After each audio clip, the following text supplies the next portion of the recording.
Seri Pelangi di Langit Singosari. Bunga di Kaki Gunung Kawi. Audiobook, novel silat.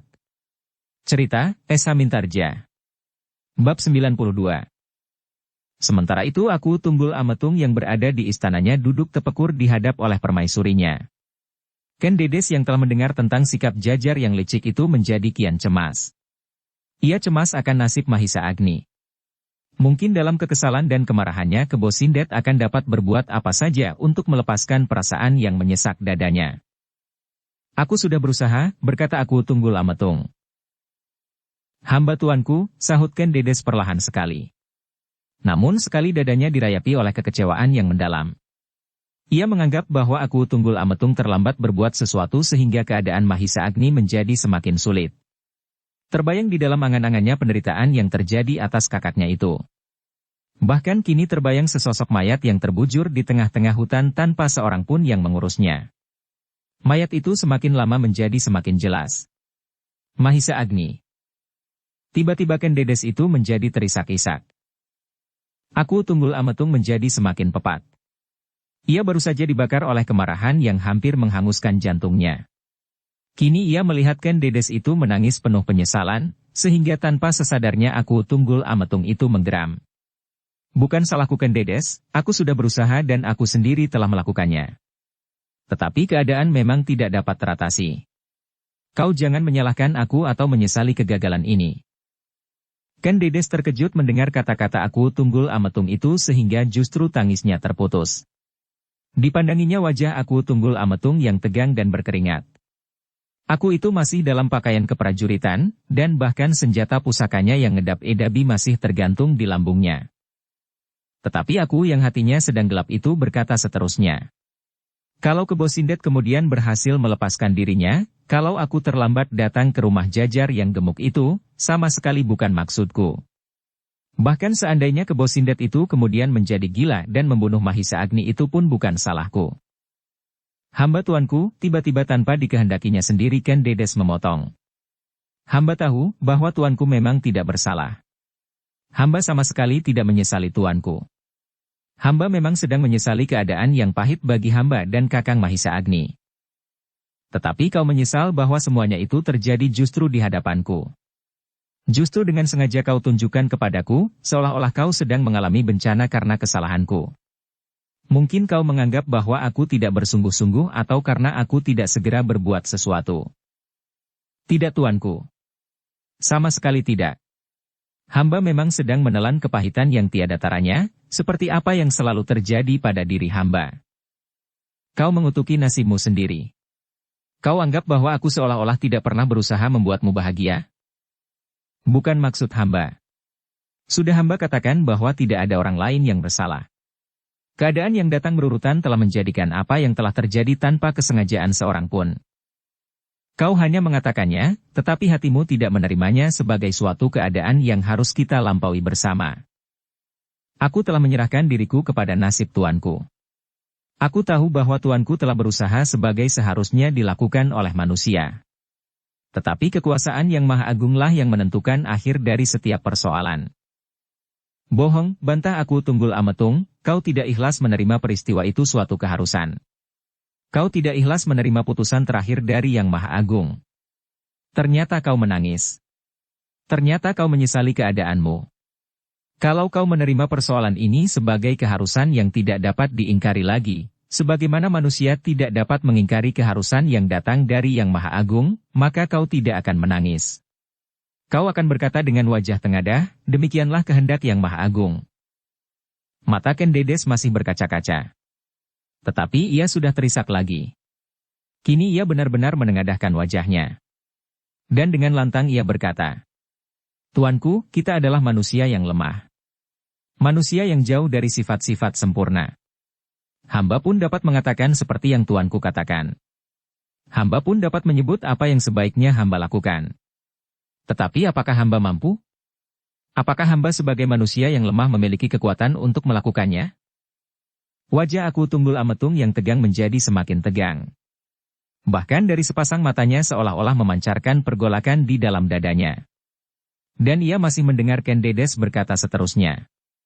Tuanku. Bukan saja hamba yang bodoh ini yang tidak mampu untuk melawan perasaan hamba sendiri dan menempatkannya ke dalam keikhlasan sepenuhnya. Bukankah aku sendiri juga telah dibakar oleh kemarahan dan penyesalan bahwa tuanku tidak berhasil menangkap kebo Sindet? Tetapi aku berdiri dalam persoalan yang berbeda, nada suara aku Tunggul Ametung meninggi. Aku sama sekali tidak menyesali orang lain, tidak menyesali apapun. Aku hanya menyesal. Hanya menyesal saja karena usahaku tidak berhasil. Usahaku sendiri, kekuatanku sendiri. Tetapi sesudah itu aku pun tidak menganggap orang lain bersalah. Dan tuanku dapat menumpahkan kepepatan hati kepada hamba, dengan beraninya Ken Dedes memotong kata-kata aku Tunggul Ametung. Sebab tuanku adalah seorang aku. Seorang laki-laki yang mempunyai cara sendiri untuk melepaskan penyesalan hati. Tetapi hamba adalah seorang perempuan. Yang ada di dalam bilik ini selain hamba adalah tuanku, aku Tumapel yang memegang segenap kekuasaan di tangannya. Apakah hamba dapat melepaskan kekesalan dan penyesalan kepada aku dan membentak-bentak sekehendak hamba? Tidak. Hamba hanya dapat menangis. Hamba hanya dapat melepaskan penyesalan itu dalam butiran-butiran air mata. Kalau itu tidak menyenangkan hati aku Tunggul Ametung, sama sekali bukan maksud hamba minta maaf. Ken Dedes berhenti sejenak, tetapi wajahnya masih tetap tengadah dan bibirnya menjadi gemetar. Dan kata-kata yang meluncur lewat bibirnya menjadi gemetar pula. Hamba minta maaf tuanku. Tetapi dengan demikian hamba tahu bahwa tuanku ternyata tidak menerima hamba seluruhnya dalam keadaan hamba. Tuanku hanya ingin melihat hamba tertawa dan bergembira. Tuanku hanya ingin melihat hamba dapat menyenangkan hati aku. Tetapi tuanku tidak ingin melihat apabila hamba sedang dalam keadaan seperti ini. Ken Dedes berhenti sejenak. Dan kata-katanya menjadi semakin bergelar. Tetapi tuanku, seharusnya hamba tidak perlu mengatakannya atau lebih-lebih lagi mengajari tuanku bahwa demikianlah hamba seutuhnya. Di dalam diri hamba tersimpan suka dan duka. Tawa dan air mata. Hamba tidak dapat menyembunyikannya sebelah daripadanya. Sekali-sekali hamba tertawa, dan sekali-sekali hamba menangis, di dalam pengaruh keadaan yang berbeda-beda. Ken Dedes tidak dapat melanjutkan kata-katanya. Tiba-tiba dadanya menjadi sesak dan napasnya seolah tersumbat di kerongkongan. Sejenak ia diam membeku. Namun kemudian, seperti sebuah bendungan yang pecah tertimpa banjir bandang, maka meledaklah tangis permaisuri itu. Tangis yang masih belum tuntas, tetapi terpaksa ditahankannya. Yang kemudian tanpa dapat dikendalikan lagi membanjir dengan derasnya. Aku Tunggul Ametung kini berdiri mematung. Terasa dadanya akan pecah oleh perasaannya yang bergolak dengan dahsyatnya. Tetapi ia sudah tidak kuasa lagi untuk berkata sepatah kata pun. Ia tidak dapat mengucapkan perasaannya yang bergelora. Aku itu berdiri tegak seperti tiang-tiang yang mati. Sejenak mereka terbenam dalam keadaan masing-masing. Ken Dedes menangis sepuas-puasnya, dan aku Tunggul Ametung berdiri membeku. Hanya kadang-kadang saja aku mencoba melepaskan ketegangan yang menyesak di dadanya dengan berjalan hilir mudik di dalam bilik itu. Namun sejenak kemudian ia telah berdiri lagi di tempatnya. Tetapi aku tidak dapat membiarkan dirinya ditelan oleh kegelisahan yang membuatnya pening. Ketika tangis Ken Dedes sudah mereda, maka aku itu tiba-tiba berkata, "Baiklah Ken Dedes. Aku akan menyiapkan prajurit. Aku akan menangkap kebo Sindet di sarangnya. Aku tidak dapat membiarkan keadaan ini berlarut-larut. Aku tidak dapat melihat kau menangis setiap saat. Kepalaku akan menjadi pecah karenanya. Lebih baik aku turun ke medan perang daripada aku berada terus-menerus dalam keadaan ini." Ken Dedes terkejut mendengar kata-kata itu. Ketika ia menengadahkan kepalanya ia melihat aku itu melangkah pergi. Namun ia masih mendengar aku itu berkata, "Besok aku akan membawa orang-orang terkuat. Tidak terlalu banyak, tidak lebih dari 10 orang. Termasuk Witantra dan mungkin aku akan mengambil Ken Arok dari Padang Karautan untuk pergi bersamaku ke Kemundungan." "Tuanku, aku tidak bermaksud demikian. Aku tidak tahu maksudmu sebenarnya. Kau tidak berkata apapun tentang sesuatu yang sebaiknya aku lakukan. Aku harus memilih cara sendiri. Mungkin cara itu tidak seperti yang kau ingini. Tetapi besok aku akan pergi. Cara ini adalah cara yang sebaik-baiknya bagiku. Apakah aku akan berhasil atau tidak, itu bukan soal lagi bagiku." "Tuanku," tetapi Ken Dedes tidak sempat mencegahnya. Aku Tunggul Ametung telah hilang di balik pintu. Dengan tergesa-gesa aku itu memerintahkan seorang prajurit untuk memanggil orang-orang terpenting. Termasuk senapati pengawal istana, Witantra. Sekarang semua harus menghadap perintah aku. Prajurit itu termangu-mangu sejenak. Hari telah terlampau jauh malam. Namun prajurit itu terkejut ketika aku membentaknya. Pergi, pergi. Cepat. Apakah yang kau tunggu lagi? Apakah kau menunggu matahari terbit? Atau kau menunggu aku memenggal lehermu? Ampun tuanku, sembah prajurit itu yang kemudian dengan tergesa-gesa pula pergi meninggalkan Tunggul Ametung seorang diri dalam kekesalan yang hampir-hampir memecahkan dadanya. Namun sebelum prajurit itu hilang, tiba-tiba aku itu berteriak lagi. Heh, kemari kau. Prajurit itu menjadi cemas. Apakah aku sudah menjadi sedemikian marahnya, sehingga ia harus mengalami perlakuan yang tidak diingininya? Tetapi prajurit itu tertegun ketika ia mendengar aku Tunggul Ametung berteriak. Cepat, panggil dahulu Daksina.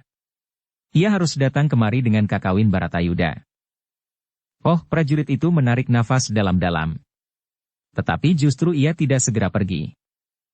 Namun alangkah terkejutnya prajurit itu ketika tiba-tiba saja sebuah mangkuk tanah telah menghantam lututnya. Sekejap kemudian mangkuk itu pun terjatuh di lantai, pecah berserakan. Prajurit itu hampir-hampir saja terjatuh. Betapa sakit lututnya yang terkena mangkuk yang dilemparkan oleh aku Tunggul Ametung itu. Tetapi dengan sigapnya prajurit itu meloncat turun ke halaman. Ia sadar, apabila ia terlambat lagi, mangkuk berikutnya akan menyambar kepalanya. Ketika ia telah turun ke halaman, baru terasa bahwa lutut itu tidak mampu dipergunakan dengan wajar. Karena itu, maka ia berlari-lari menyeret sebelah kakinya sambil mengumpat tidak habis-habisnya di dalam hati. Kejengkelan prajurit itu dibawanya sampai ke muka pintu bilik Daksina. Diketuknya pintu itu sekuat tenaga sehingga seisi bilik itu terkejut. Siapa? Terdengar suara Daksina. Cepat bangun pemalas. Aku memanggilmu. Bawalah Kakawin Baratayuda. Hari sudah hampir pagi, jawab Daksina sambil menguap. Cepat. Aku lempar lututmu dengan mangkuk kala-kala kau tidak segera berangkat. Aku menunggumu. Atau kau ingin aku datang kemari sambil membawa pedangnya untuk memenggal lehermu? Apakah aku sedang marah?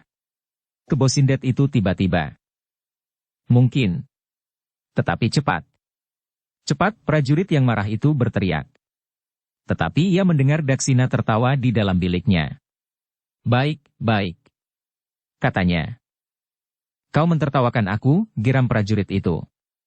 Awas, aku pukul kepalamu sampai retak. Lakukanlah, jawab Daksina.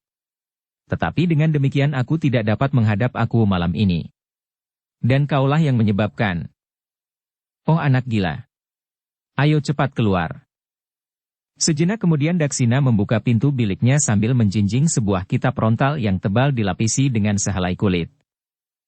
Sebelum prajurit itu berkata sepatah kata pun, Daksina sudah berlari melintasi halaman menuju ke bilik aku Tunggul Ametung.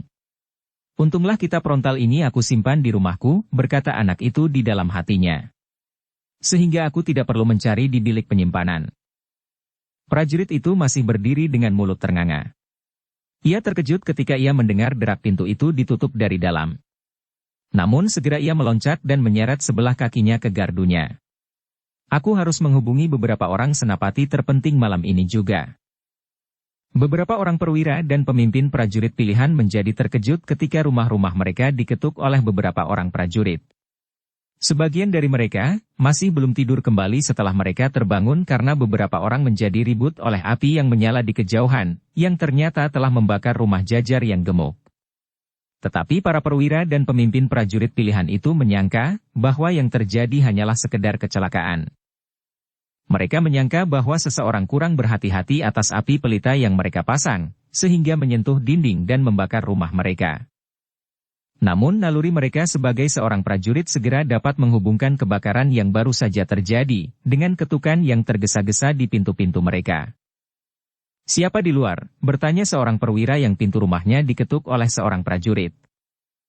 Aku, prajurit yang mengemban perintah tuanku aku Tunggul Ametung.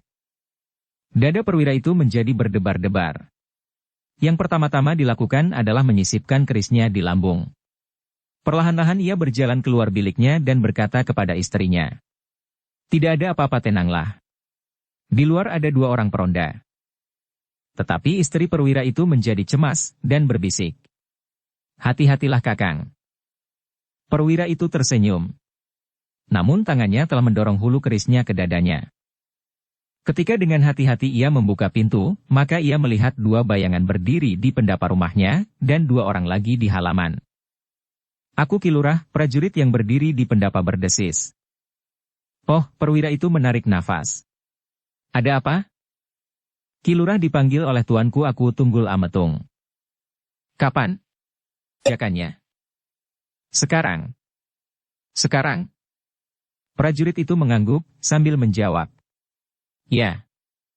Perwira itu menarik nafas dalam-dalam. Ia kenal betul tabiat Aku Tunggul Ametung. Karena itu maka ia tidak membantah. Sambil mengerutkan dahinya ia menjawab. Aku akan menghadap. Baiklah. Aku mohon diri. Prajurit itu segera turun dari pendapa diikuti oleh seorang peronda di rumah perwira itu. Kemudian bersama seorang temannya yang berdiri di halaman segera minta diri kepada para peronda untuk meneruskan perjalanan mereka. Di regol mereka mengambil kuda-kuda mereka, dan sejenak kemudian terdengar gemeretak di sepanjang jalan berbatu. Kenapa Kakang harus menghadap di malam begini? Perwira itu menggeleng. Namun ia menjawab. Mungkin ada hubungannya dengan kebakaran itu. Tetapi entahlah, demikianlah kebiasaan Aku Tunggul Ametung. Ia berbuat apa saja yang diingini pada suatu saat tanpa mempertimbangkan masalah-masalah lain. Sebagai seorang istri prajurit, maka istri perwira itu pun melepaskan suaminya dengan hati yang berdebar-debar. Tetapi sedikit banyak ia pernah mendengar tabiat Aku Tunggul Ametung itu. Memang kadang-kadang suaminya harus mengharap pada saat-saat yang tidak wajar seperti saat ini. Tetapi pada saat fajar menyingsing, suaminya itu sudah pulang tanpa mendapat perintah apapun. Mungkin malam ini aku tidak dapat tidur, sehingga ia memerlukan kawan untuk berbicara. Di rumah yang lain, rumah Witantra, suasana yang demikian itu telah terjadi pula. Dengan hati yang bertanya-tanya istri Witantra melepaskan suaminya sampai di tangga pendapa. Ia sadar bahwa suaminya adalah senapati pengawal yang paling dipercaya. Setiap saat suaminya diperlukan.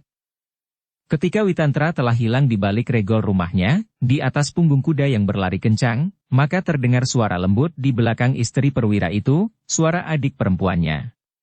Sejak gadis padesan itu tinggal di istana, jarang-jarang hal serupa ini terjadi. Tetapi kini tiba-tiba hal ini terulang seperti pada saat-saat gadis desa yang cengeng itu belum tinggal di istana. Ah, desah istri Witantra. Kau terlampau lancang dengan kata-katamu Umang. Ken Umang tertawa. Tetapi ia tidak menyahut.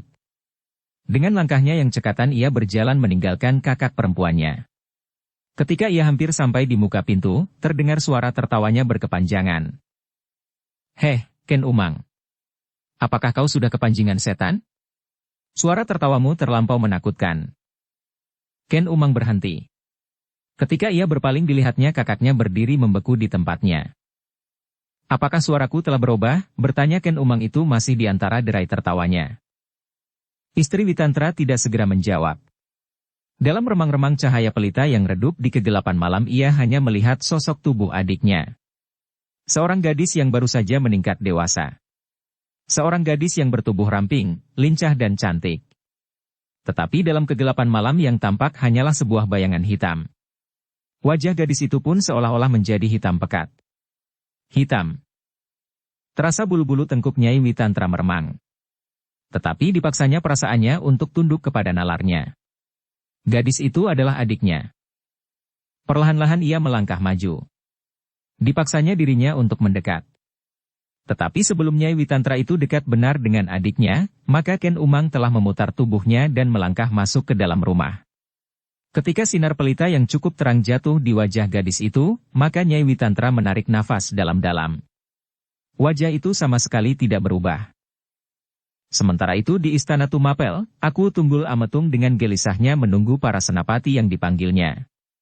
Hampir-hampir ia tidak sabar menunggu mereka satu demi satu berdatangan. Sedang di sudut bilik Daksina yang terkantuk-kantuk sama sekali tidak diacuhkannya. Ketika para perwira kemudian telah lengkap terkumpul, maka aku sama sekali tidak membawa mereka untuk berbincang. Yang dilakukan hanyalah mengucapkan perintah, hanya beberapa kata. Besok, pada saat matahari terbit, kalian harus sudah berada di halaman ini. Lengkap dalam kesiagaan tempur. Kita akan pergi ke Kemundungan untuk menangkap iblis yang bernama Kebo Sindet. Para perwira itu mengerutkan keningnya. Sebagian besar dari mereka memang pernah mendengar nama Kebo Sindet, bahkan sebagian lagi telah dapat mengetahui pula, sampai di mana kesaktian orang yang buas itu. Witantra yang duduk di antara para perwira itu mengerutkan keningnya. Ia menyadari benar-benar siapakah yang sedang mereka hadapi. Kebo Sindet adalah orang yang memiliki ilmu setingkat dengan gurunya. Tetapi Kebo Sindet mempunyai sifat-sifat iblis yang mengerikan. Ketika para perwira tidak ada yang mengucapkan sepatah kata pun, maka aku Tunggul Ametung bertanya lantang. Kenapa kalian diam saja dan menjadi pucat? Apakah kalian takut? Heh? Para perwira itu menarik nafas dalam-dalam. Pertanyaan itu terasa menggelitik hati. Seandainya bukan aku Tunggul Ametung yang mengucapkannya, maka akan dapat menimbulkan salah paham di antara mereka. Tetapi mereka telah mengenal betul tabiat dan sifat-sifat dari aku Tumapel, sehingga pertanyaan itu sama sekali tidak mereka telan bulat-bulat. Kita bersama-sama akan berangkat besok. Kita tidak perlu membawa prajurit-prajurit. Tidak ada gunanya. Sekali lagi para perwira saling berpandangan. Hampir tidak pernah terjadi bahwa dalam suatu tindakan atas seseorang atau segerombolan aku membawa begitu banyak perwira tanpa prajurit dari tingkat yang lebih rendah. Kita berangkat 12 orang, berkata aku itu kemudian. Para perwira masih belum menjawab. Dan mereka mendengar aku Tunggul Ametung meneruskan. Hanya sebagian kecil saja yang akan tinggal di istana untuk melakukan pekerjaan sehari-hari. Sisa dari 12 orang itu. Para perwira itu masih terdiam. Dan aku berkata pula. Nah, apakah kalian telah mendengar? Hampir bersamaan para perwira itu menyahut. Hamba tuanku. Bagus. Kalian tidak perlu takut. Kita tidak berhadapan dengan sebuah gerombolan dengan ratusan anak buahnya. Menurut pendengaranku, Kebo Sindet adalah seorang penjahat yang berbuat seorang diri. Sebanyak-banyaknya 2 atau 3 orang. Karena itu kita tidak perlu membawa pasukan. Sejenak para perwira saling berpandangan. Lalu salah seorang dari mereka, Witantra mencoba memberanikan diri berkata. Ampun tuanku. Kita tidak tahu pasti, siapakah yang berada di sekeliling Kebo Sindet. Hamba pernah mengalami, dalam perjumpaan hamba di perjalanan ke Panawijen pada saat hamba mengantarkan Tuan Putri Ken Dedes, dengan seorang yang bernama Empu Sada. Ternyata Empu Sada mempunyai pengikut dalam jumlah yang cukup banyak. Para perwira itu terkejut ketika tiba-tiba saja aku memotong kata-kata Witantra sambil berteriak. Heh, aku tidak berbicara tentang Empu Sada. Aku berbicara tentang Kebo Sindet. Kau dengar? Seandainya mereka belum tahu sifat dan tabiat aku Tunggul Ametung, maka mereka pasti akan terbungkam. Tetapi Witantra yang sudah mengenal betul akan akunya itu menjawab. Ampun tuanku. Hamba hanya ingin memberikan perbandingan. Mungkin Kebo Sindet juga mempunyai pengikut-pengikut yang tidak kita ketahui seperti Empu Sada pada waktu itu. Jadi kau takut? Heh? Ampun aku. Hamba tidak pernah berpikir tentang hamba sendiri apabila hamba harus mengikuti tuanku kemanapun. Tetapi hamba berpikir tentang tuanku. Keselamatan tuanku. Aku bukan pengecut cengeng Witantra. Kalau kalian tidak berani, biar aku berangkat sendiri. Tidak tuanku. Bukan maksud hamba mengatakan bahwa tuanku menjadi takut dan cemas.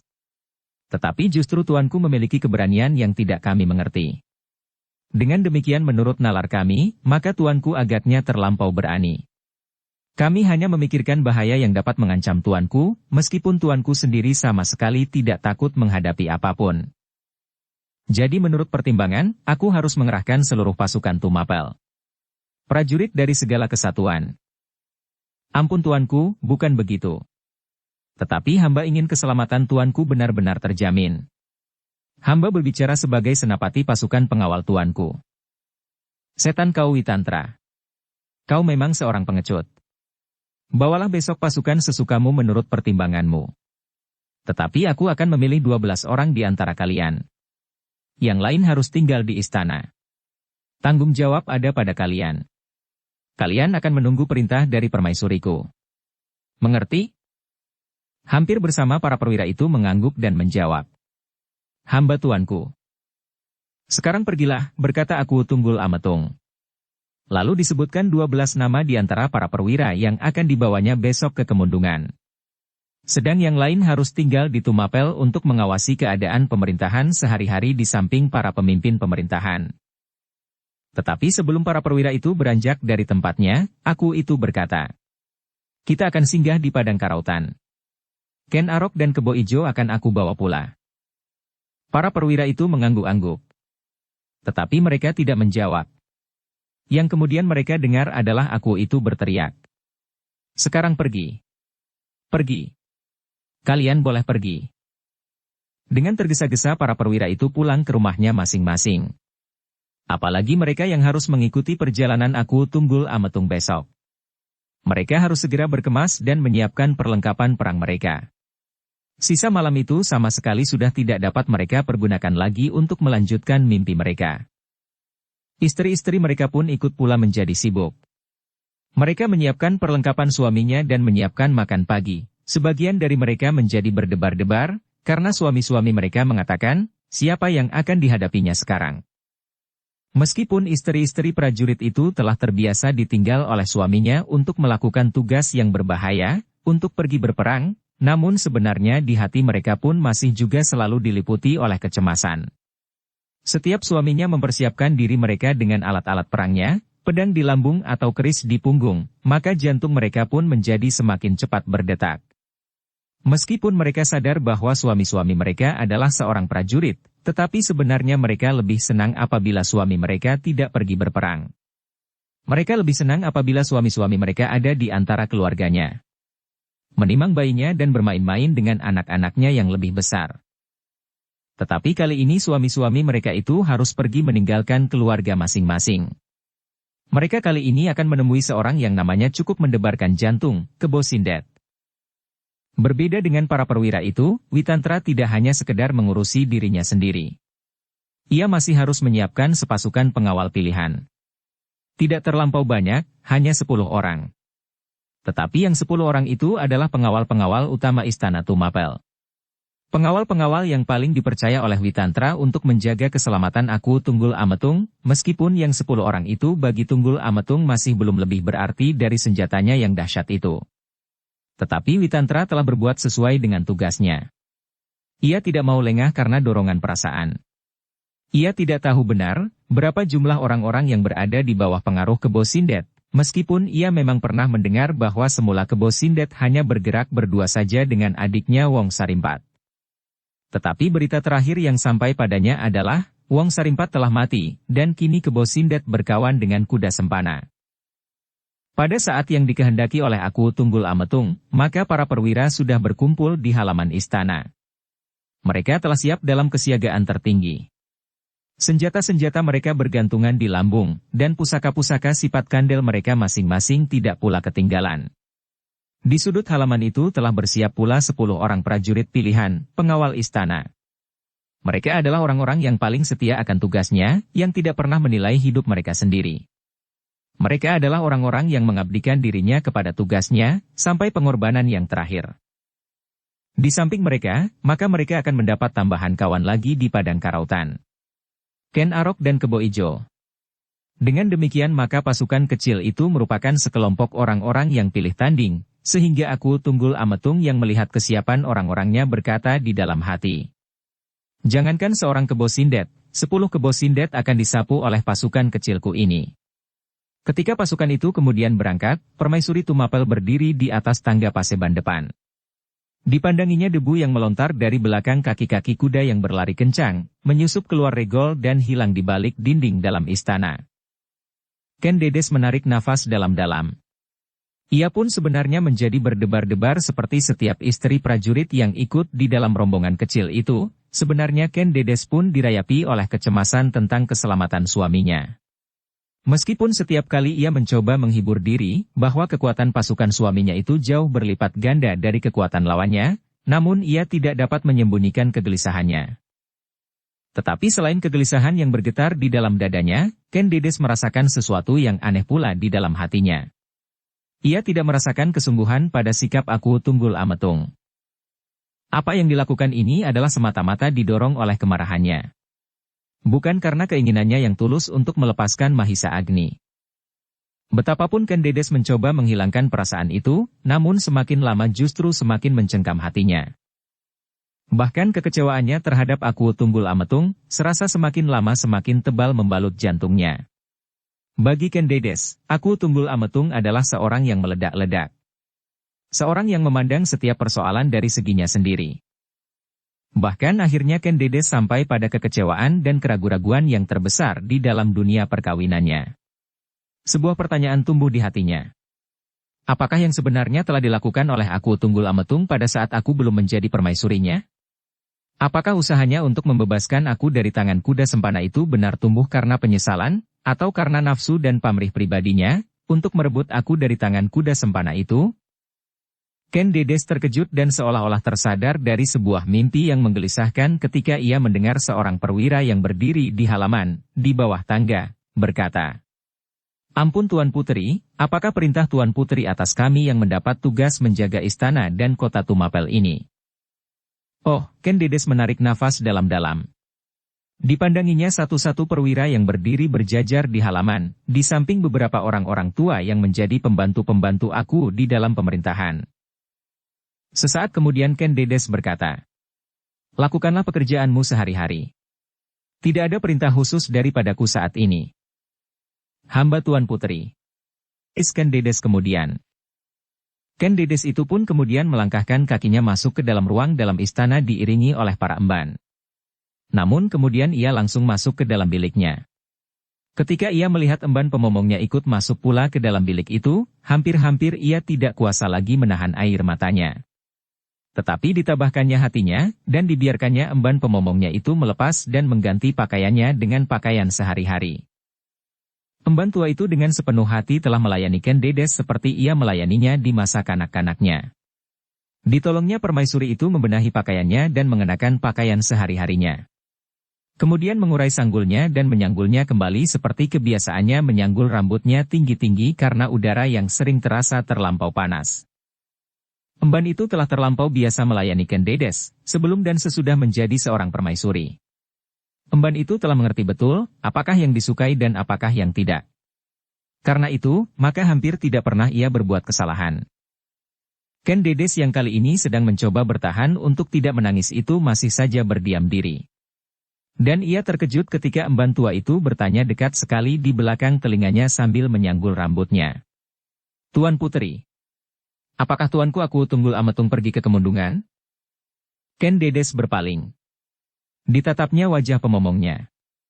Wajah yang telah dipenuhi kerut-merut umurnya itu tampak terlampau suram.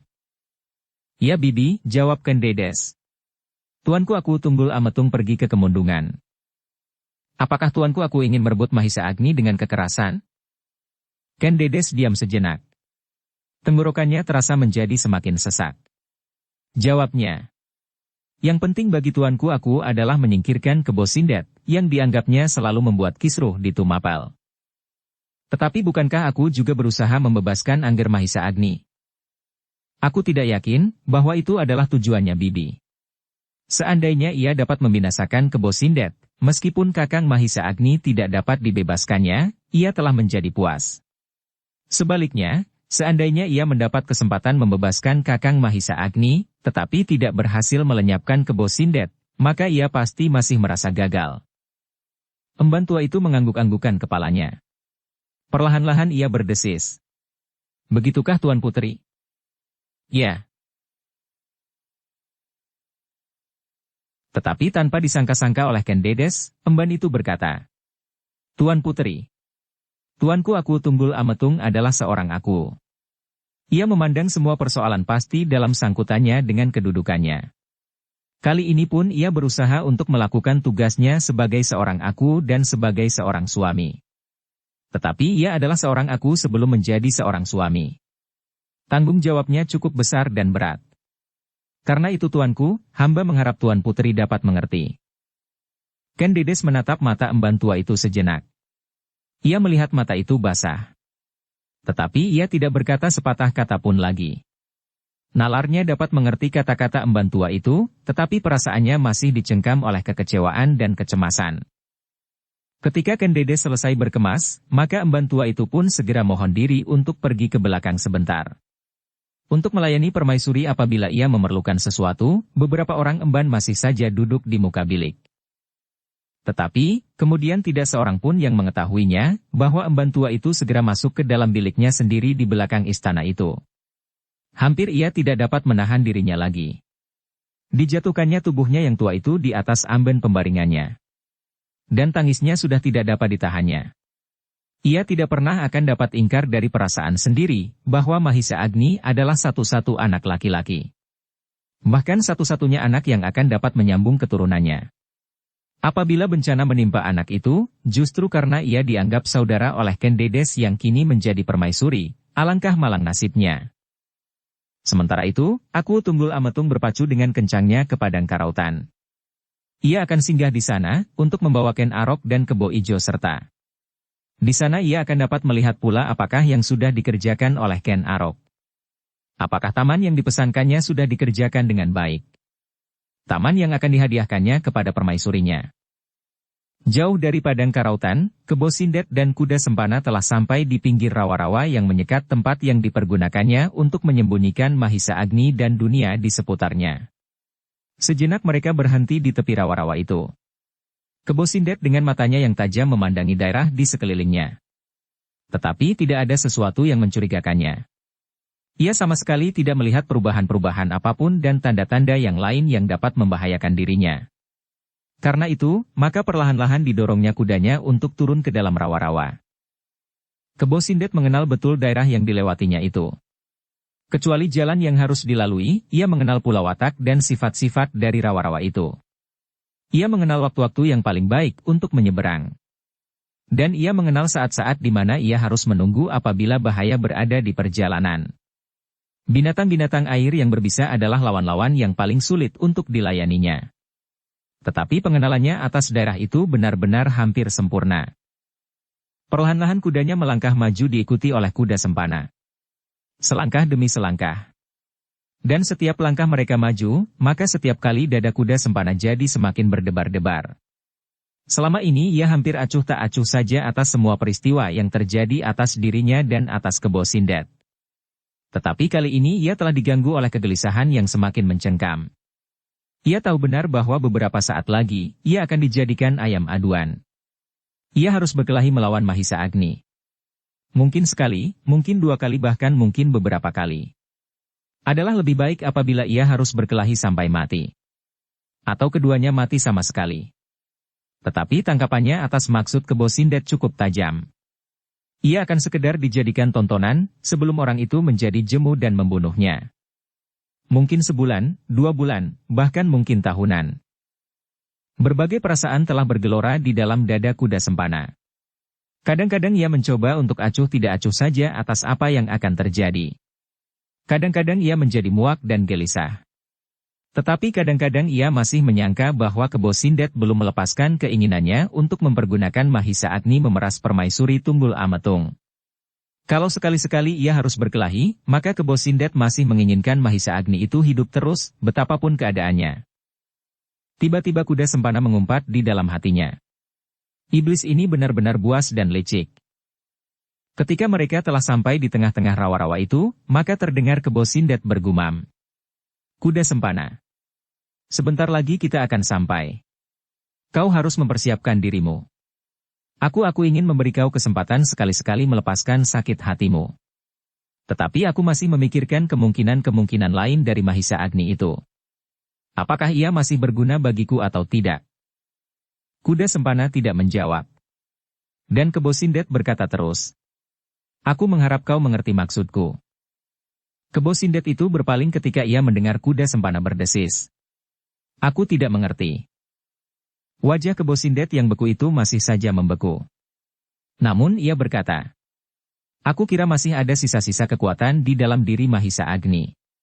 Kau akan dapat mempergunakannya untuk berlatih sambil melepaskan sakit hatimu. Tetapi kau harus tahu bahwa sulit bagimu untuk mencari orang seperti anak itu. Karena itu, maka biarlah untuk sementara ia hidup. Maksudmu, kami, aku dan Mahisa Agni akan kau pergunakan sebagai tontonan. Sebagai ayam sabungan, tiba-tiba saja kejemuan yang tersimpan di dalam dada kuda sempana tidak dapat ditahannya lagi. Ia sama sekali tidak dapat berpikir apa saja yang akan dilakukan oleh Kebo Sindet atasnya. Tetapi tanpa disangka-sangka, Kebo Sindet itu menjawab sareh. Jangan berprasangka. Aku ingin menjadikan kau seperti Wong Sarimpat. Aku sudah tidak punya kawan lagi. Bukankah Mahisa Agni yang sekarat itu dapat kau pergunakan? Ia sudah tidak akan bermanfaat lagi bagiku. Aku akan membunuhnya. Lalu kau akan membunuhku juga karena aku pun sudah tidak bermanfaat lagi bagimu. Kau salah, sahut Kebo Sindet. Selama itu kuda-kuda mereka masih saja berjalan di dalam rawa-rawa itu. Aku tidak akan berbuat demikian. Kalau kau sekali-sekali berlatih dengan Mahisa Agni, maka kau akan menjadi semakin maju. Mungkin aku terpaksa menunggui latihan itu dengan cambuk di tangan, supaya salah seorang dari kalian tidak terdorong untuk membunuh lawan. Mungkin beberapa kawan-kawanku berjudi ingin melihat latihan itu. Atau mungkin beberapa orang prajurit Tumapel yang harus aku tangkap supaya mereka melihat apa yang terjadi atas Mahisa Agni, kemudian aku lepaskan lagi supaya ia dapat melaporkannya kepada aku Tunggul Ametung. Atau 1000 macam rencana yang menyenangkan lainnya. Itu tergantung sama sekali kepadaku. Tidak kepadamu atau Mahisa Agni. Apakah kelak aku akan membunuhmu atau memeliharamu seperti memelihara kudaku ini, itu pun tergantung sekali kepadaku. Apakah kelak aku menjadi demikian percaya kepadamu dan memberikan seluruh ilmuku itu pun tergantung kepadaku juga. Tetapi mungkin juga justru Mahisa Agnilah yang akan menerima ilmuku dan kau akan mengalami nasib yang paling jelek. Aku sudah siap untuk melakukan apa saja, geram kuda sempana.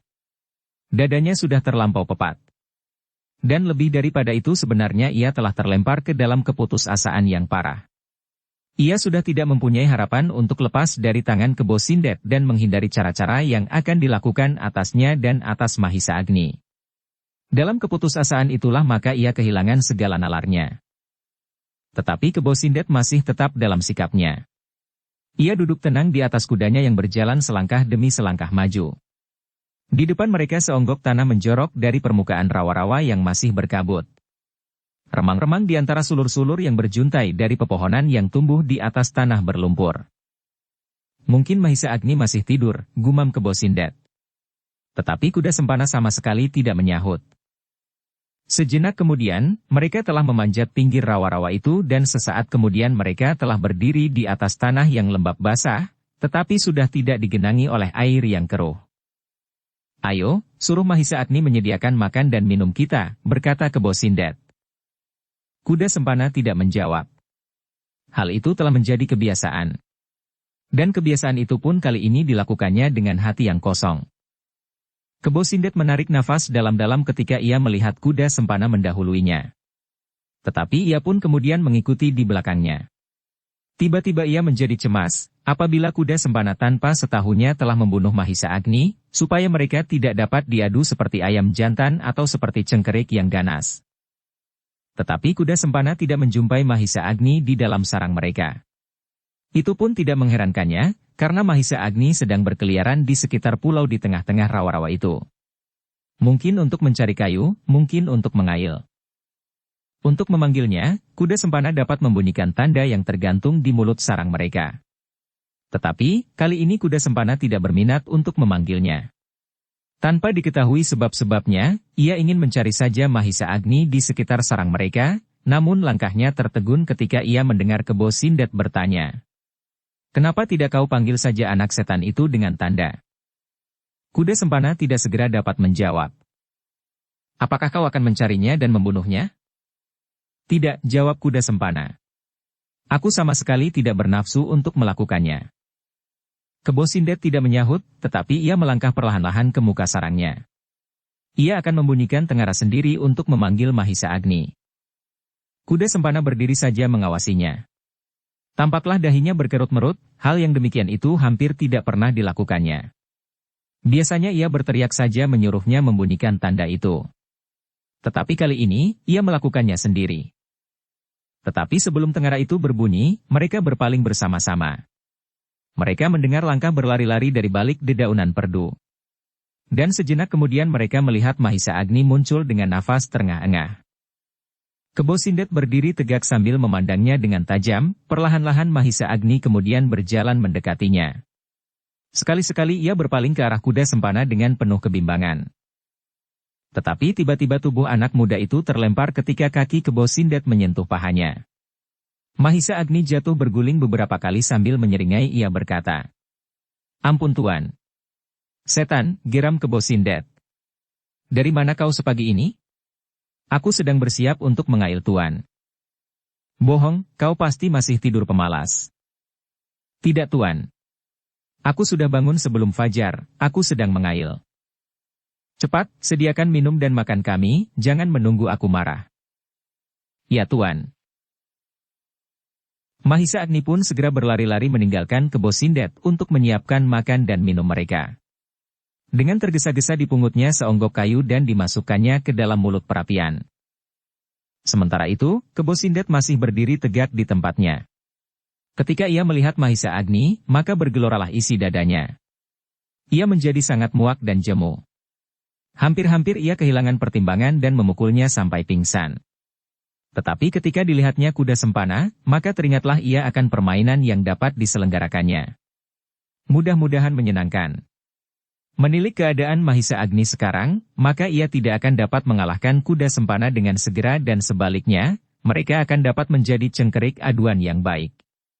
Alangkah senangnya apabila permaisuri mengetahuinya, bahwa kakaknya di sini tidak lebih daripada seekor cengkerik yang tidak dapat menghindarkan diri dari gelanggang pertarungan. Meskipun wajahnya sama sekali tidak berkesan apapun, tetapi Kebo Sindet itu tertawa di dalam hatinya. Tanpa dikehendakinya sendiri, dipandanginya kuda sempana dari ujung kaki sampai ke ujung kepalanya, seolah-olah ia sedang menilai, apakah keduanya cukup seimbang. Namun dengan liciknya ia berkata, "Kuda sempana, jangan mencari kesempatan untuk membunuh Mahisa Agni. Dengan demikian maka kita tidak dapat membalas sakit hati kita kepada permaisuri itu sebaik-baiknya. Kita harus menemukan cara untuk membuat permaisuri itu menyesal karena sikapnya dan kekikirannya. Ia harus disiksa oleh penyesalan sepanjang umurnya." Kuda sempana tidak menyahut. Bahkan dilontarkan pandangan matanya jauh ke dalam semak-semak di pinggir rawa-rawa. Sorot matanya benar-benar telah mencerminkan keputusasaan dan kegelapan hati. Hidup bagi kuda sempana kini telah tidak mempunyai arti apapun lagi. "Ingat-ingatlah kuda sempana," berkata Kebo Sindet yang tidak mempedulikan sama sekali perasaan anak muda itu. "Jangan kau bunuh, bahkan jangan kau sakiti anak itu." Kuda sempana masih saja berdiam diri, ia masih belum beranjak dari tempatnya ketika Kebo Sindet kemudian melangkahkan kakinya masuk ke dalam sarangnya yang lembab dan gelap. Sesaat kuda sempana masih berdiri mematung. Sekilas tersirat di kepalanya peristiwa-peristiwa yang telah mendorongnya sampai ke tempat ini. Sepercik penyesalan menyentuh hatinya, tetapi yang ada kemudian adalah kegelapan. Seperti kehilangan kesadarannya kuda sempana mengayunkan kakinya. Selangkah demi selangkah. Ia tidak tahu apa yang akan dilakukannya. Ketika seberkas sorot matahari menyentuh wajahnya, maka ditengadahkannya kepalanya. Tetapi matahari itu seolah-olah sudah tidak lagi berarti lagi baginya sama sekali, tidak terasa gairah kehidupan yang terpancar lewat sinarnya yang putih. Semuanya sudah tidak berarti lagi baginya. Kenangan masa lampaunya, hidup kini, dan mungkin umurnya yang masih akan dijalaninya, semuanya sudah tidak berarti. Bahkan penyesalan pun sama sekali sudah tidak berarti lagi baginya. Semuanya sudah terlambat. Ia sudah berada dalam dunia yang asing. Tiba-tiba, langkah kuda sempana itu terhenti. Ia melihat Mahisa Agni duduk di muka perapian. Di atas perapian itu terjerang sebuah belanga yang berisi air, dan sebuah lagi untuk menanak nasi. Kuda sempana sendiri tidak tahu kenapa ia mendekatinya. Diperhatikannya Mahisa Agni itu dengan saksama. Dipandanginya api yang seolah-olah sedang meronta-ronta menjilat belanga-belanga yang terletak di atasnya. Perlahan-lahan Mahisa Agni berpaling. Tetapi ia masih saja duduk di muka perapian. Bahkan kemudian ditundukkannya kepalanya. Dipandanginya mulut perapiannya seperti baru sekali ini dilihatnya. Mahisa Agni, tiba-tiba ia mendengar kuda sempana berdesis perlahan sekali. Mahisa Agni sekali lagi berpaling. Tetapi ia tidak juga beranjak dari tempatnya. Namun ia merasakan suatu keanehan pada nada suara kuda sempana. Suara itu sama sekali bukan pancaran dari perasaan dendam dan kebencian. Bahkan pada sikapnya pun Mahisa Agni tidak melihat lagi dendam yang membara di dalam dada kuda sempana. Tetapi kuda sempana tidak meneruskan kata-katanya. Wajahnya tampak menjadi muram, namun sekali lagi Mahisa Agni menjadi heran. Kuda sempana itu pergi meninggalkannya tanpa mengucapkan sepatah kata pun lagi. Tetapi belum lagi kuda sempana itu beranjak 5 langkah dari tempatnya, ia pun tertegun. Ketika ia berpaling, oleh suara gemersik di sampingnya, ia melihat Kebo Sindet telah berdiri tidak jauh daripadanya. Kuda sempana kemudian menjadi acuh tidak acuh saja. Ia melangkah terus meninggalkan tempat itu. Terdengar suara Kebo Sindet. Aku sangka kau akan membunuhnya. Sudah aku katakan, aku tidak bernafsu lagi, sahut kuda sempana. Bagaimana kalau aku tidak datang kemari? Aku tidak tahu kalau paman ada di sini. Kebo Sindet tidak menjawab. Dibiarkannya kuda sempana pergi menjauh. Baru ketika kuda sempana telah hilang di balik gerumbul Kebo Sindet itu berpaling kepada Mahisa Agni sambil menggeram. Mahisa Agni. Nasibmu adalah nasib yang paling jelek dari setiap orang yang pernah aku temui. Adikmu ternyata terlampau kikir dan aku Tunggul Ametung adalah seorang yang paling gila di Tumapel. Sebenarnya aku tidak memerlukan kau lagi. Dan kau dapat menduga, apakah yang akan aku lakukan atasmu. Tetapi sebelum kau aku cincang-cincang di alun-alun Tumapel, maka kau akan menjadi permainan yang menyenangkan. Bukankah kau masih berani berkelahi melawan kuda sempana? Hei! Mahisa Agni tidak menjawab. Tetapi kepalanya menunduk dalam-dalam. Setiap kali kau harus berkelahi. Aku di sini tidak akan menjadi kesepian lagi. Mungkin kalian berdua akan aku bawa ke tempat-tempat perjudian. Kalian harus berkelahi. Bersungguh-sungguh. Aku tahu apakah kalian bersungguh-sungguh atau tidak. Perkelahian yang demikian pasti akan menyenangkan orang-orang yang melihatnya. Mahisa Agni masih menundukkan kepalanya. Tetapi mengumpat di dalam hatinya. Kebenciannya kepada Kebo Sindet menjadi semakin meluap sampai di ujung rambutnya. Tetapi ia masih belum berbuat sesuatu. Ia ingin tahu lebih banyak apa yang akan dilakukan oleh Kebo Sindet. Namun sekali-sekali terpercik pula pertanyaan di dalam hatinya. Apakah aku sekarang telah mampu mengalahkannya, setidak-tidaknya mengimbanginya? Tetapi Mahisa Agni masih menahan diri. Kedua orang yang memberinya bekal olah kanuragan masih berpesan kepadanya. Agni, kalau kau mempunyai waktu, jangan tergesa-gesa.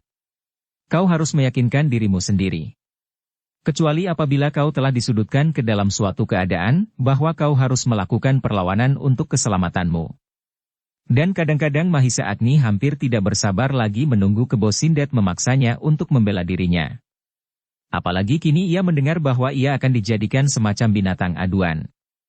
Maka kesempatan yang ditunggunya itu pasti akan menjadi lebih lama lagi. Tetapi aku dapat mempercepat, desis Mahisa Agni di dalam hatinya. Kalau aku tidak mau berkelahi melawan kuda sempana, maka aku akan mendapatkan kesempatan itu. Melawan Kebo Sindet sendiri. Tetapi Mahisa Agni masih juga menundukkan kepalanya. Ia mendengar Kebo Sindet mendekatinya dan berdiri dekat di belakangnya. Di dalam hatinya ia berkata, kalau kau mulai lagi Kebo Sindet, mungkin aku akan kehilangan kesabaran untuk menunggu lebih lama lagi. Langit menjadi semakin suram, dan mendung menjadi semakin tebal. Aku harus segera berada di padang karautan. Namun kemudian ia menggeram di dalam hatinya pula. Ayolah Kebo Sindet. Aku sudah jemu menunggu di neraka ini. Tetapi Kebo Sindet tidak berbuat apa-apa. Ia masih berdiri saja di belakang Mahisa Agni. Baru sejenak kemudian ia berkata, kau harus berusaha memperpanjang hidupmu. Kau harus bersedia berkelahi. Kalau tidak, nasibmu benar-benar terlampau jelek. Tetapi kalau kau berhasil menyenangkan aku dan orang-orang lain yang melihat perkelahian itu, maka umurmu akan bertambah panjang. Mahisa Agni sama sekali tidak menjawab. Tetapi kemuakan dan kemarahan semakin membara di dadanya. Nah, bekerjalah baik-baik. Kau akan mendapat kesempatan untuk melatih diri. Mengulang dan mempelajari unsur-unsur gerak yang telah kau lupakan. Kau akan langsung berada di bawah pengawasanku. Mungkin hari ini, atau besok atau kapan saja, aku ingin melihat kau berkelahi sebelum aku dapat menentukan keseimbangan di antara kalian. Hampir-hampir Mahisa Agni tidak dapat mengendalikan diri. Tetapi dengan sekuat-kuat tenaganya ia memaksa dirinya untuk duduk tepekur di muka perapian. Hanya kadang-kadang tangannya saja yang bergerak mendorong kayu bakarnya lebih dalam di perapian. Nah, bekerjalah, desis Kebo Sindet kemudian. Tetapi jangan mencoba untuk membunuh diri. Sama sekali tidak menyenangkan. Dalam waktu sehari rakyat Tumapel akan mendengar berita itu dan pasti akan selalu memperkatakan kau. Seorang yang dahulu disegani, kakak permaisuri Ken Dedes, ternyata mati membunuh dirinya. Mahisa Agni menarik nafas dalam-dalam untuk mengendapkan kemarahan di dalam dadanya. Tetapi ia belum berbuat apa-apa. Lakukan pekerjaanmu dengan baik. Aku akan beristirahat. Ingat, kau pada saatnya akan mendapat kesempatan dan kedudukan yang sama dengan kuda sempana. Bersambung ke bab 93. Dukung kami dengan subscribe, follow, like, komen dan share. Terima kasih.